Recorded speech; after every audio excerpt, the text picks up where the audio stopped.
Welcome to High Agency, where we ignite conversations that drive change and spark momentum towards transformative action and professional mastery.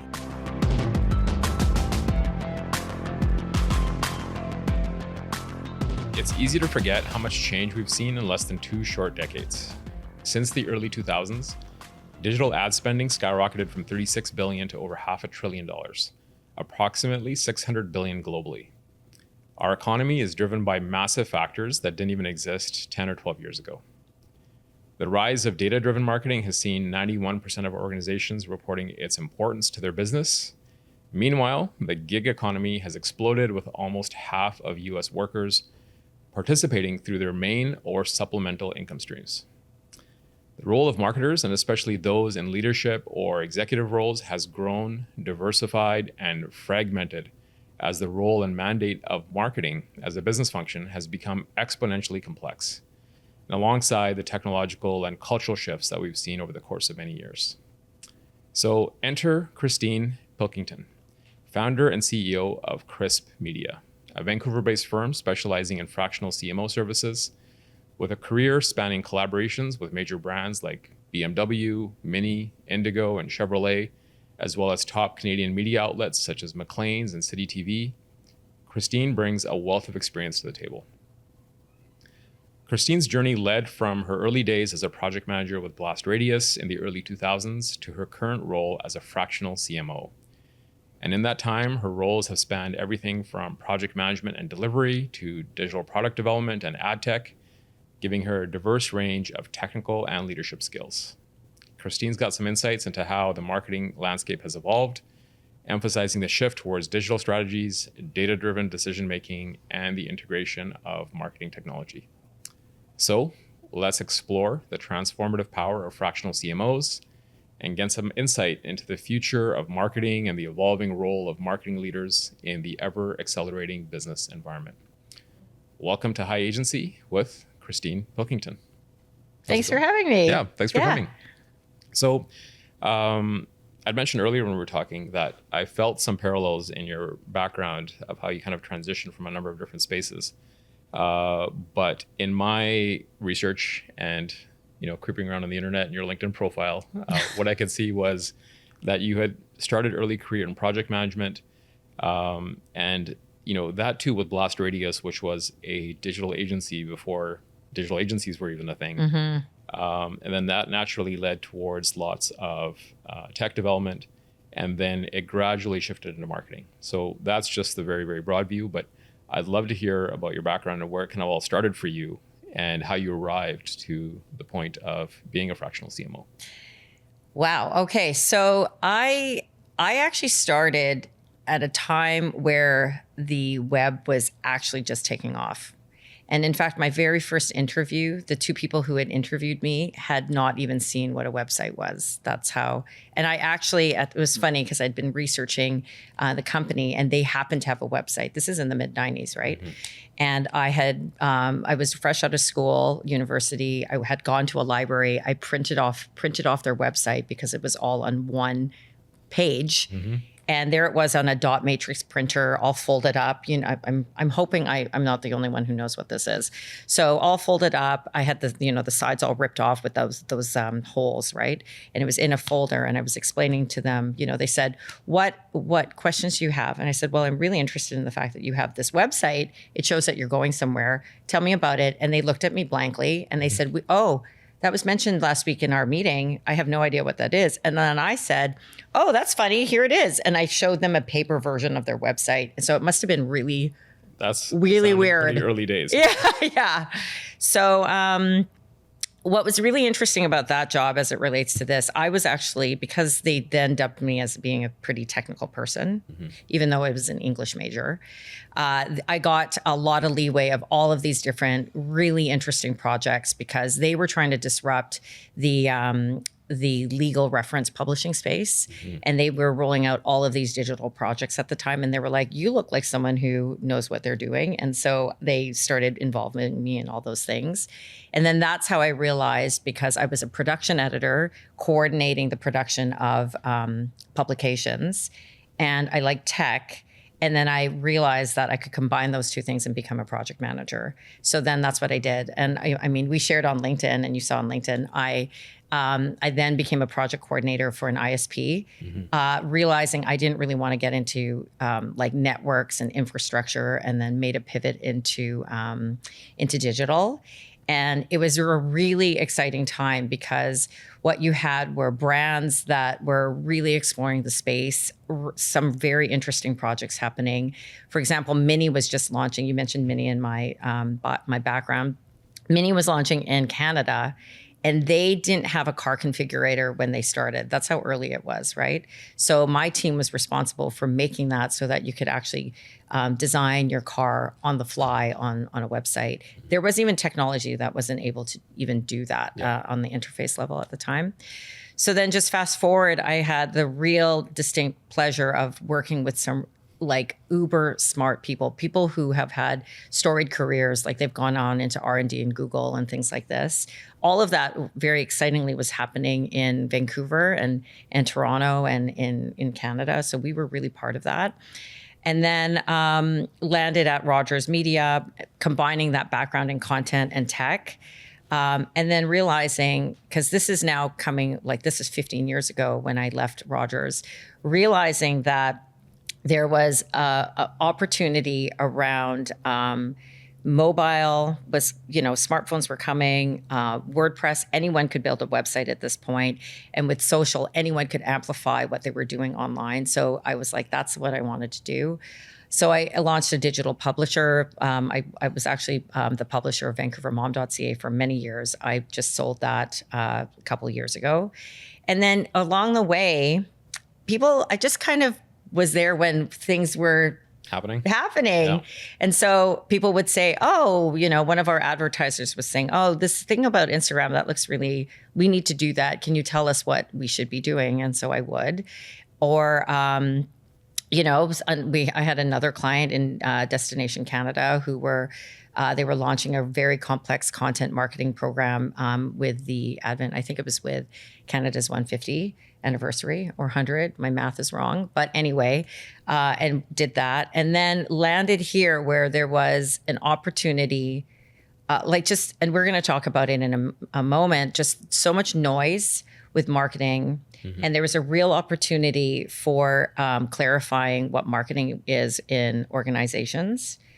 That was this moment. And then with COVID happening, all of a sudden this idea of having these distributed teams that didn't have to be full-time in offices, it made it much more appealing for businesses to hire somebody who could just come in and be a part-time leader in the marketing team. Yeah. So that's me. I mean, the marketing side is kind of interesting though, because there's aspects of your story that I actually thought were unique to mine. And now I'm realizing that maybe it's common to a lot of marketers, because to some extent you wind up gravitating towards that role because that role needs people that can make shit happen. Mm-hmm. And as a marketer, and a good one, you'd kind of tend to be the make shit happen person, right? But trajectory wise, actually mine was very similar. I started off in like IT and networking, very technical, found it super boring. Went into software development more on like the front end side. Quite by accident, I fell into advertising later because, I was interested in audiences and users and people and kind of, shaping that side of the conversation. So I completely left tech and went completely to the advertising side. And for me, it was like, early 2010 when we were like, 1% of the way into this exponential boom with devices and social and the rest of it. That I was looking around and thinking, okay, maybe there's a way to like combine some of the, technology and development and advertising background into something. And we quite by accident started Skyrocket as an agency then. But I think, people that can do a lot of problem solving, that thrive in ambiguity and complexity, mm-hmm. and see that as something that's, a curious challenge, rather than being immediately overwhelmed and paralyzed by it. I think those people tend to gravitate towards marketing if we looked at it. And then there's, I'd say, another order of skills and experience required to say, I'm going to gravitate from marketing into fractional marketing, and especially at some sort of executive or leadership level. So just to lay down some definitions and really understand it, because it is a pretty fascinating space. Can you unpack fractional marketing and what your role is today as a fractional CMO? What does it mean? What is fractionality? So most people are aware of the idea of fractionality, if that's even a word, as it applies to property. That's actually, the first time I ever heard of fractional was with respect to property.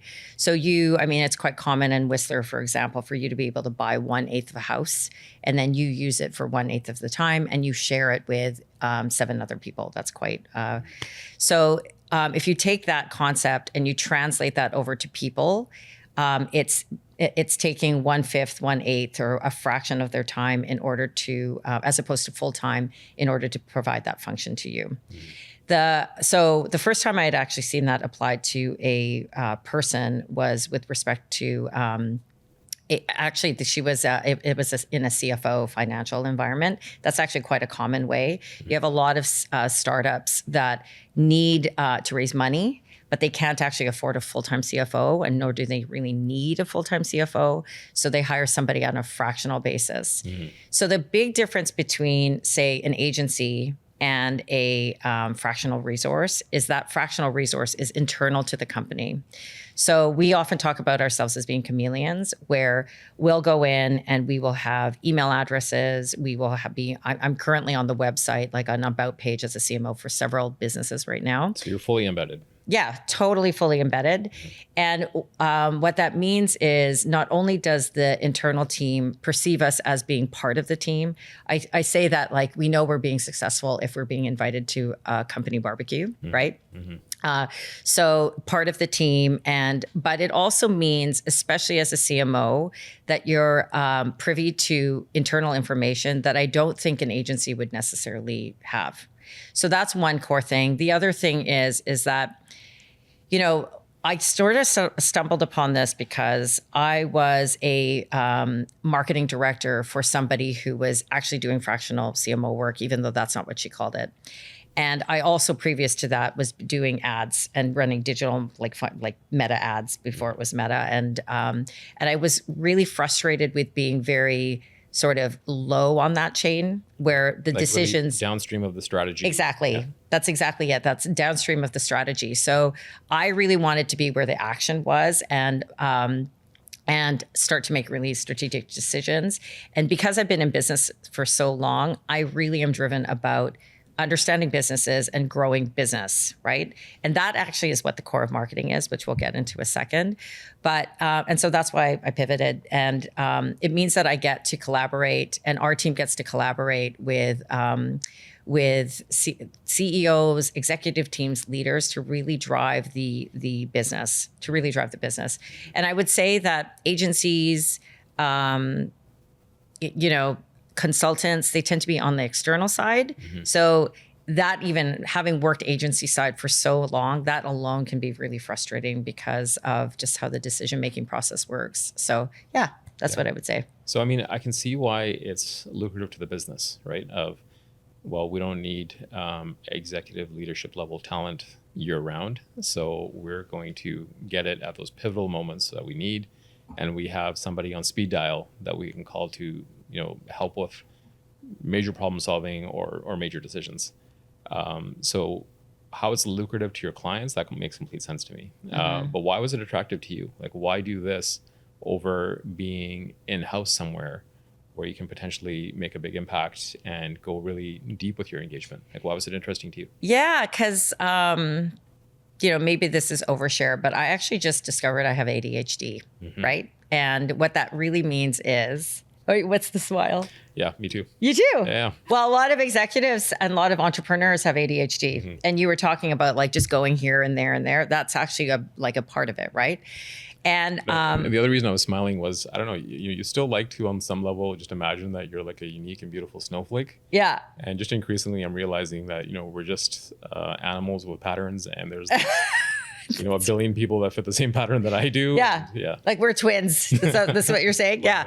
So, but I don't think you need to necessarily have ADHD to do this. It's just that I just, this is how I landed in that I actually would find it brutally boring to be doing one thing with one client. And, I would think that the engagement might last for 2 years and then I'd have to be like out, right? And in fact, a lot of the people that come and work for us, they're the same. Like if I think about some of the junior folk that are working with us, they would be fresh out of school, relegated, working at some huge enterprise, just like pushing buttons to post onto social media and doing that day in and day out. That is incredibly boring to a lot of people. Whereas the people that are working with us fresh out of school, they actually get to work on so many different things and such a quick amount of, and learn so many things on a very rapid way. That's really exciting to people. And if you translate that all the way up to the executive level, it's no different, right? I just love people. I love solving businesses. I've got this innate curiosity about the world. And why focus on just one? Why not just do 10 or whatever it is, right? Yeah. Yeah. So as a fractional CMO, and I guess the parallels with agency life is that you get to parachute in to a diverse spectrum of industries and businesses. And that's actually a similar thing at Skyrocket as well, where, we have the choice, and it's come up multiple times of, all the best business advice is always like, pick your niche and what's the thing you're going to specialize on. And we just never had any interest in being like a food and beverage agency or like a hospitality agency or something like that. Because I feel like as soon as you're a quote unquote expert in one domain, all that really means is that you just know, some of that inside knowledge and the patterns really well, but then you're repeating those patterns everywhere.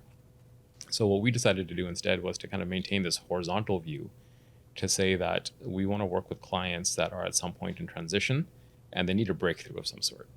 And when you're looking for breakthrough thinking, you're actually really benefited by having diverse perspectives, right? Like there's been plenty of meetings where I might, repeat to a client that's working in VR something that we had talked about with a client that's working in apparel, right? But there's that divergent perspective and that outside thinking that helps break open some of those ideas. But when you're working across industries and with so many different types of companies, what are like emergent patterns that you see? Like what are the challenges that people have, not in growing the business, right? Because those, I think some of them are understandable and those are varied, right? But in creating the change, like when you know what to do or when you feel like you're onto a solution, what are the patterns you've seen in actually now enacting that change and getting things to move in the right direction? Yeah. So so when it comes to marketing, and I'm going to take a couple steps back. Marketing is really fragmented as a profession. You talked about it earlier, lots of noise. And it's challenging for people who are fresh out of school and then moving on their marketing career. They get to a certain point. And at some point, if they can't bridge the business component of it, like meaning how a business operates, how a business grows, how a CEO thinks, and making that attachment of marketing and business and how marketing is driving business, there's a plateau there for many, many marketing professionals, right? So what happens is that you have a CEO who's reaching and trying to rely on these, even a seemingly senior marketing person like a marketing director, and they actually can't understand why there's a disconnect in the conversation, right? But the fact is that this marketer, their domain is in marketing. Their domain ironically isn't in business operations, business growth, and things like this. And so when clients come to us, they are trying to solve and figure out, they're like, I've got 4 people on my marketing team. That disconnect. There's a disconnect. And also because it's in flight, they don't want to mess around with it because they don't want to make the wrong mistake. We're talking about people's careers, lives, things like, and it can be to some extent high stakes depending on what the company is trying to achieve. So you're talking about patterns. One thing that we bring to it is that extra perspective. And because we see almost beyond the marketing realm, we see things like organizational structure, operations, and how does the marketing team bolt into a company's operational structure, the technology, the MarTech, but even how, one great example is, CRMs touch the customer. And because everybody cares about the customer, everybody in an organization cares about the customer, the CRM is vitally important to decide how, that's a cross-function decision, even though the marketing team or maybe the sales team is typically responsible for deciding and managing the CRM. Mm-hmm. So if the person, just as an example, can't figure out how to, doesn't really understand how that conundrum that I just said, they're going to have a very limited rollout of how that CRM can operate, when that CRM could potentially have a lot more power within the organization to make a lot of key decisions. So, a lot of the things we do are organization redesign, deciding this person, we need to promote this person. They're relegated to this role. We actually should be leveraging their skill to do this. And a lot of clients, they don't even know that role even exists because they don't live in the marketing space, right? So that's what I'm seeing. It's a lot of that. It's a lot of filling in the blanks on the business side for the marketing team, and that doing that translation of business for the marketing team. Yeah. Yeah. No, that broad view that you're describing, I mean, it's something that I talk a lot about with my team, which is this idea of being a T-shaped individual. Yeah. Right? Where, of course, you need a specialization somewhere, because we need to know where your expertise lies and where we can, uniquely rely on you. But you need to couple with that a really broad view and be able to touch a lot of different areas, because that's the only way to contextualize your work. Yeah. But when you talk about bridging that gap, so, we've also worked with plenty of leadership teams where, yes, there's an internal marketing department, senior, junior, doesn't matter. But they'll be working in that domain. Mm-hmm. And they're trying to figure out how to get that domain, increase their relevance to actually growing the business and make an impact, overall. But when you come in a fractional role, how do you bridge that gap? It's still a little bit different than having an office and just, being down the hall. Yeah. The rest of the leadership team, right? So there's relationships there, there's sort of ongoing engagement, and there's this sort of intimacy where you develop a shorthand, and that tends to obviously accelerate your work together and your understanding of things. Mm-hmm. So how do you bridge that gap? Yeah, so it's a little bit easier now because of the distributed team component. Mm-hmm. So you were talking about down the hall. In many organizations we work with, there is no down the hall, mm-hmm. right? So I appear and participate in the company interactions like anybody else would. So that is one thing. But so I'm onboarding a new client right now. They're in this industrial space. They have an office in Mississauga, and many of their team members are in Ontario. They've got a team down in Sao Paulo as well. And then they're trying to grow in the Middle East too. So there's a lot of going on. And one of the things that I just set out to do is just even meet everybody. That's a thing, just meeting and finding out what everybody does. The other thing is that if the CEO actually doesn't trust me and have, and there's a bit of earning of trust that has to happen there. Of course. But if they aren't going to defer or have meaningful conversations about the direction of marketing and give me some level of authority, then it's actually not going to work, to be honest, because otherwise they should just hire a junior person to do all of that work. Why hire a senior person to do it if they're just going to dictate everything, right? Mm-hmm. And I think in going to that, if the CEO is bought into that, that is actually how it works quite successfully. Actually, I want to go back to something you said about the T-shaped marketer. Yeah. I agree with you that everybody should have, knowledge areas. And yet what's really interesting is that our team is coming in and they are staunch generalists in how they approach their work. So, some people have come and they've come up this digital track. And now what we're trying to do is in one individual on our team is we're trying to grow her on the communication side, right? So more of that side, the non-digital. I was going to say the non-traditional digital side. That's what I was going to say. The non-digital side, trying to grow that, because for them to get into like executive levels, they're going to have to understand all of that. So I think it's not that I'm disagreeing with what you said. I actually think it's possible to advance into a career and stay general, provided that you're open to learning, like even at a certain point, all aspects of the marketing.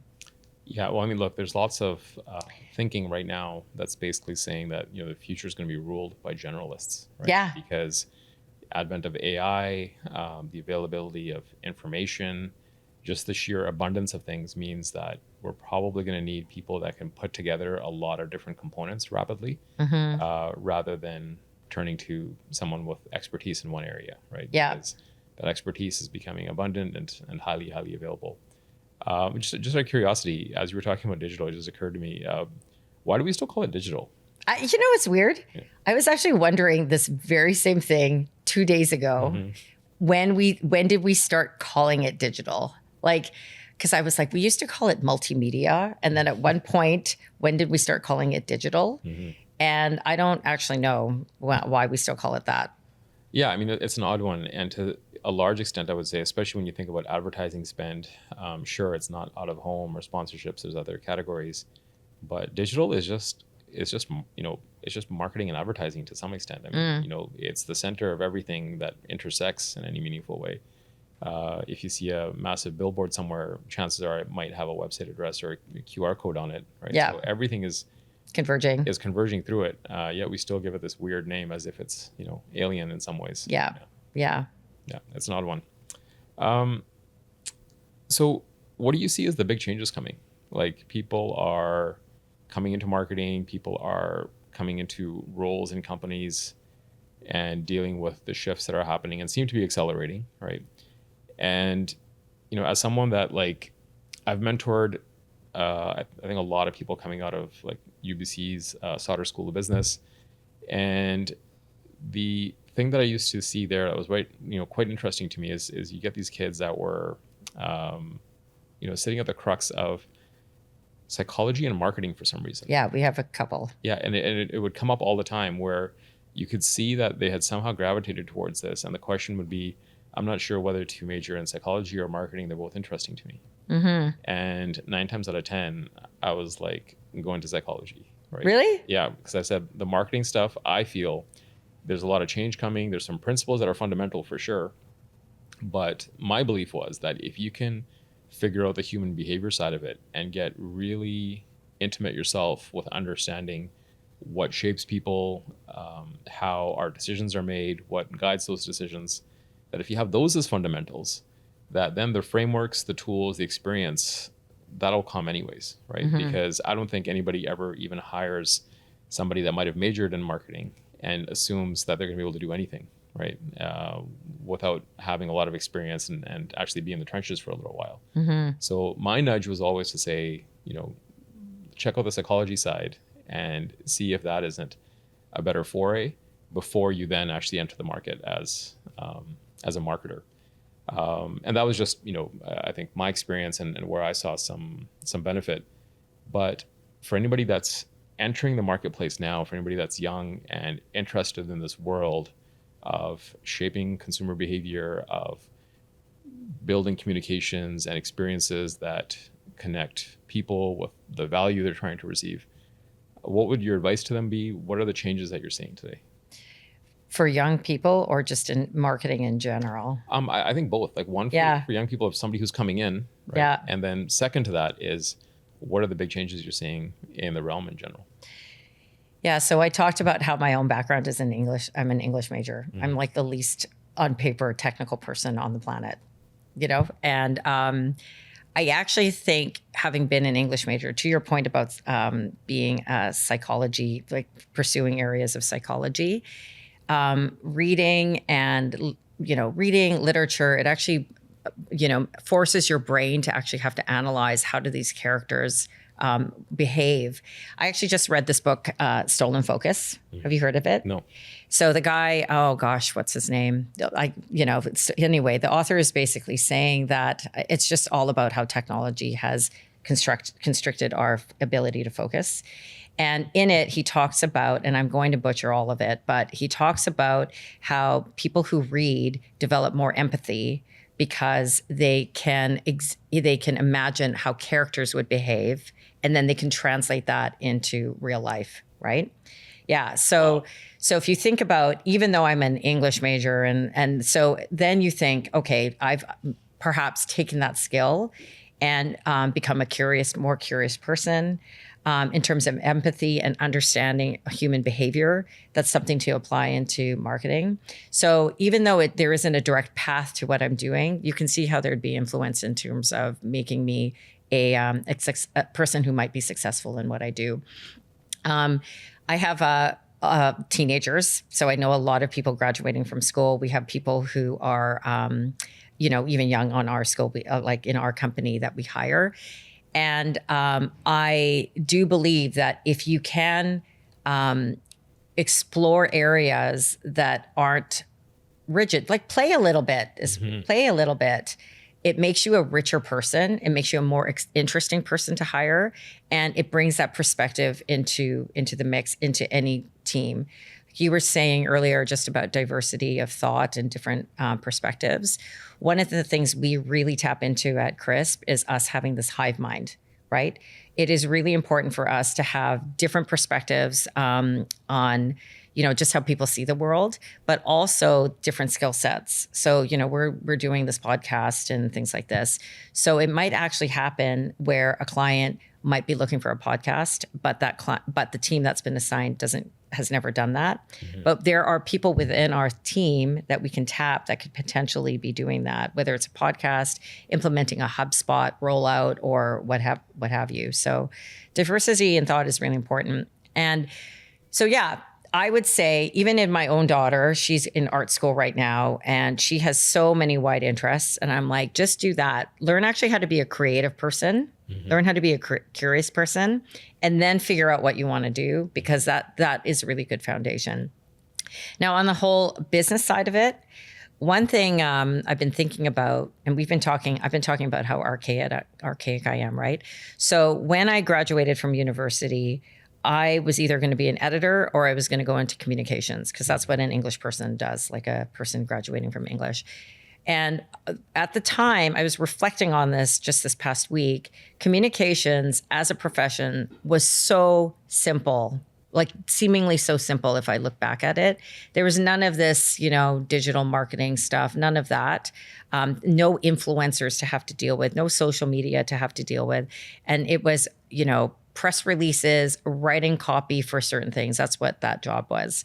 So fast forward now 25 years later, everything has just gotten really more complicated. It's been very challenging for small business leaders to figure out how to untangle marketing. And so in a way, what we're working on is how to actually codify marketing for businesses. Like, what is the almost operating system that a business should use in order to operate their marketing team? Mm-hmm. I think those parameters are going to start to be defined a little bit more clearly as we're just in terms of survival around all of the other complexity that's facing marketers today and executives today. Mm-hmm. Yeah, I can see that a lot. Because I would say for pretty much every client we've worked with, when we pull back the covers and look at how things were being done or what they were trying to do, mm-hmm. you see reinvention of the wheel constantly. Yeah. Actually, one of our clients just did that. Like, they hired us mm-hmm. and then we gave them the process, and then they said, oh, damn it. We used to do this 4 years ago, but in our knowledge transfer, we forgot how to do this. And so it's so frustrating that we're just doing what, they valued what we did, but it was just so frustrating that they were reinventing the wheel, right? It would be. Like, I'm sure in your experience, like, how many companies have you looked at or gone into, and how many different ways have you seen them, present like a customer persona? Yeah. It's just the Wild West sometimes. I'm not sure if you're familiar with EOS, like the Yeah. entrepreneurial. Yeah. Yeah. I take a lot of inspiration from EOS. Yeah. Yeah. So what you're describing, I mean, it's interesting to me to think about because there's best practices, there's principles out there, but I don't think anybody's quite like battle hardened it yet and turned it into a basic framework. And I think sometimes there's a fear around that because I find that especially in creative spaces, sometimes people fear discipline because they think it's going to be limiting.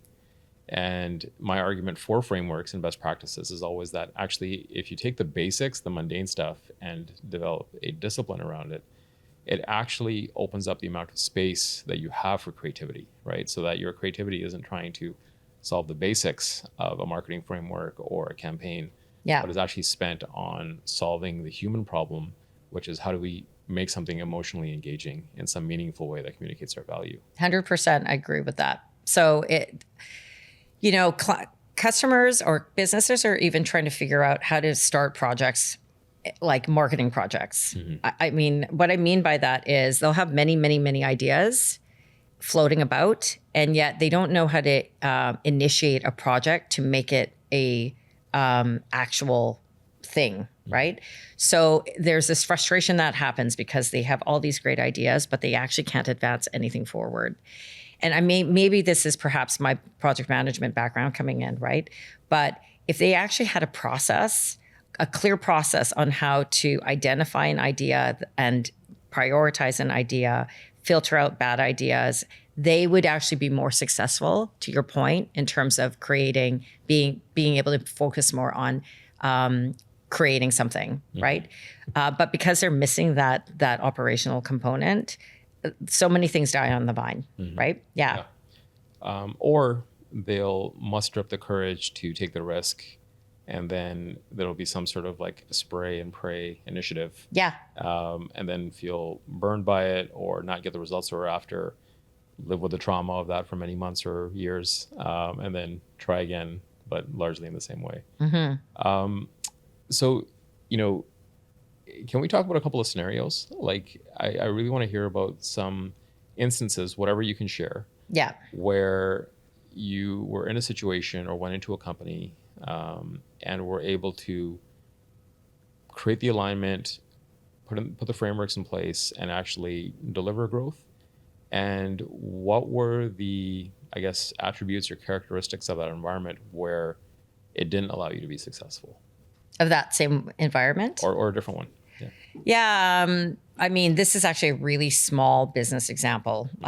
So during COVID, we were working with, a company in Rossland, BC.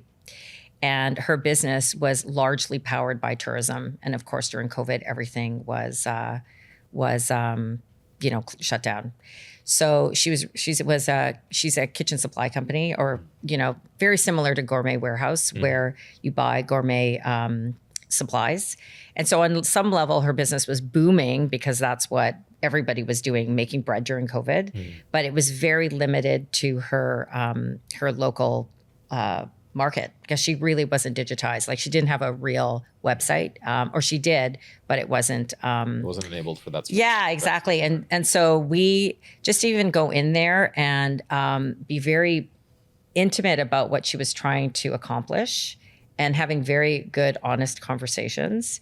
And then going through the foundational things. We were talking about codification and like just foundational marketing things with her. So identifying even a very small business like this, right? Who are you trying to target? The person you're trying to target online is not the same person you're trying to target in your store, right?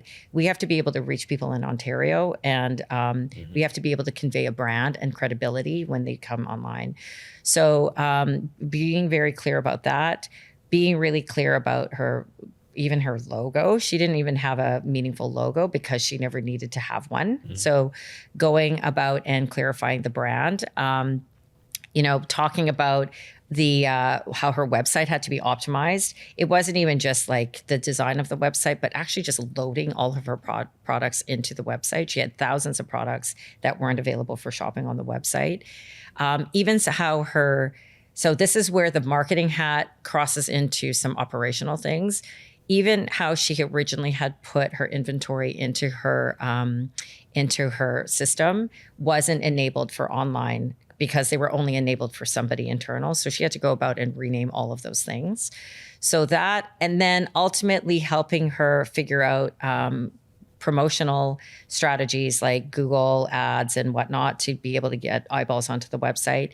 And then identifying the resource that she should hire in order to be able to operate the entire thing on a consistent basis, right? She was asking me things too, like I guess she used to scoop ice cream every summer, and she hated doing it. Like she hated it, but because we were forming this relationship, she was asking me as a business advisor, not just as a marketing advisor, is this something you should keep doing? Like it wasn't profitable. She really found it difficult. So we worked through how she would even stop doing that, right? I don't have the stats right in my head right now, but I know we not only set her up for phenomenal growth on her online market, like her online business. I want to say it was at least 100 times like it in terms of her growth. She has a repeatable model in order to be able to secure, like continually generate that revenue. She has somebody on the team who can do that on an operational basis without her having to think about it. And now what she's thinking, because she's somebody who's getting ready for retirement, she's actually thinking about how she could be exiting out of that company and what it means to sell a bricks and mortar company versus an online company, and maybe even selling those two things as a separate entity. So in terms of quantifiable value. That's a pretty seismic shift in thinking. Exactly. And so that's what I mean in terms of you could hire a marketer, and yet if you hire a CMO, they are, at least a good CMO, would be able to think holistically about the way marketing should be functioning within that business, right? And so, we'll often say, because the cost of a fractional marketer is not astronomical, right? If otherwise you just hire in-house, right? So if you put the cost of a very junior person, like call it somebody who's two years out of school, and the salary of that person versus this fractional marketing stack that we do, the cost is about the same. It may be a tiny bit more for our services.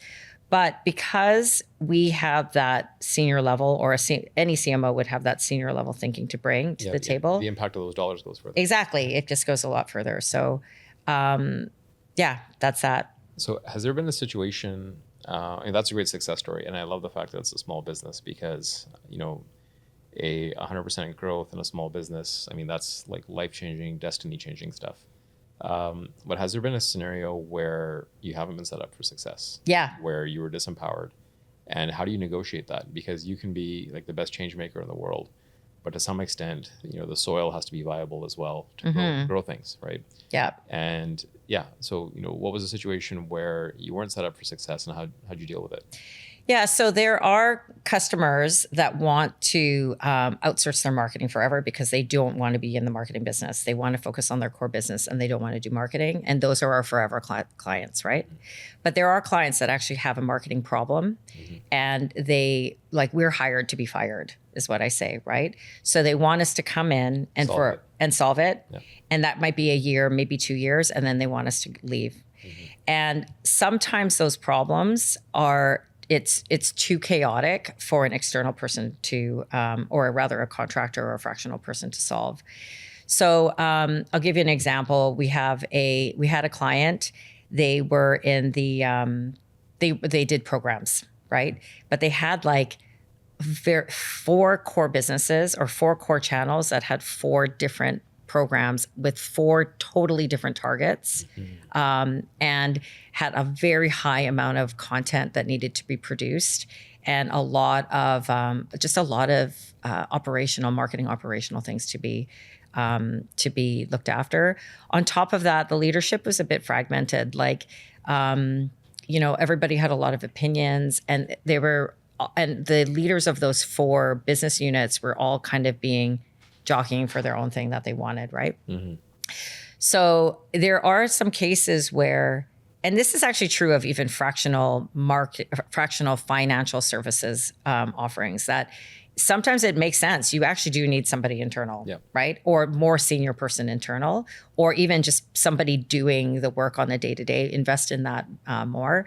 So I think part of it depends on the situation. It also might depend on if the leader of the company isn't giving faith into the senior marketing advice. If they want to be too involved, then it's not going to work. Yeah. So I'll give you an example. I had this other client, and we're still working with them today. He really didn't believe in that his Google ads were working. Like, he really, really didn't believe it. And I kept saying, listen, you're getting 8 times your return on these ads. Like, I don't even know. Most people would be happy with 3, right? You're getting 8. But I guess he couldn't resolve the numbers. And so he would keep coming to these meetings with the ad agency. And I'd say, you know, why are you here, right? So after about several months of doing that, he finally said, oh, Christine, I'm so frustrated with these ads. Like, they're not working. And I said, well, you know, he says, I'm so frustrated with these meetings. And I said, you have to just stop coming to the meetings. Just stop coming to the meetings. And I said, I'm officially kicking you out of these meetings. And so thankfully he said, okay, fine, I'm not going to come. And then he stopped coming, and he's like, so much better, right? So much better. But had he been the guy who was like, no, I don't trust that the process is going to, that we're going to see the return, or he wasn't trusting that process. And I've had clients like that. I've had clients dictate copy to me on, like, typing copy, like, over, exactly that is not going to work. Yeah. Yeah. Yeah. No, it takes a lot of, well, I mean, I think there's some amount of, like, leadership maturity there as well. If you've hired and brought in the skills to do a particular job, then you've got to trust that they're going to Do it. Yeah, absolutely. Well, and we're really lucky because a lot of our clients come to us at the point where they've had it, right? Like, they've actually had, we're bringing on a new client right now, and they're in agriculture. And he's gone through that super expensive marketing manager. He's gone through him doing it himself. He's gone through trying to learn all these things. And he's reached the point where he realizes that he's not the best person to do it. And nor is he not the best person to do it, but he's also doesn't have the time. And it's not his job function to do it. So oftentimes we're already at that place. A person who Googles fractional CMO Canada as their search term and then finds us, that's where they're usually at. Because typically the conversation works like this.